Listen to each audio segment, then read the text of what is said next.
রাধে রাধে বন্ধুরা, হিন্দু পৌরাণিক কথা চ্যানেলে সকলকে জানাই স্বাগতম। বন্ধুরা, আজ 29শে জুন 2026 জগন্নাথ দেবের মহাপবিত্র স্নানযাত্রা।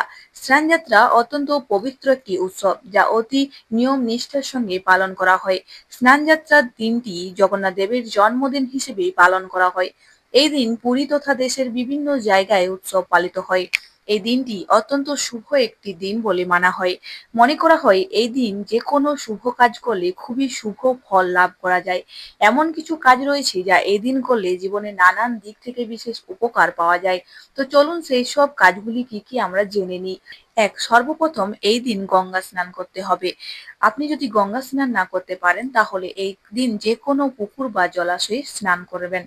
তারপর জগন্নাথ, বলভদ্র এবং সুভদ্রার মূর্তিকে স্নান করাতে হবে। 2. গঙ্গার জল, কাঁচা দুধ, চন্দন এবং আতর একত্রে মিশিয়ে স্নান করাতে হবে। 3. যদি সম্ভব হয় 108টি তুলসী পাতা জগন্নাথ দেবের চরণে অর্পণ করতে হবে। 108টি সম্ভব না হলে 28টি তুলসী পাতাও দেওয়া যেতে পারে। 4. এই দিন জগন্নাথ, বলভদ্র এবং সুভদ্রার বিগ্রহের সামনে একটি করে গোলাপ অর্পণ করুন। 5. জগন্নাথ, বলভদ্র এবং সুভদ্রার বিগ্রহে 5 রকম ফল প্রদান করুন। 6. যে কোনো একজন ব্রাহ্মণকে সাধ্যমতো কিছু দান করুন।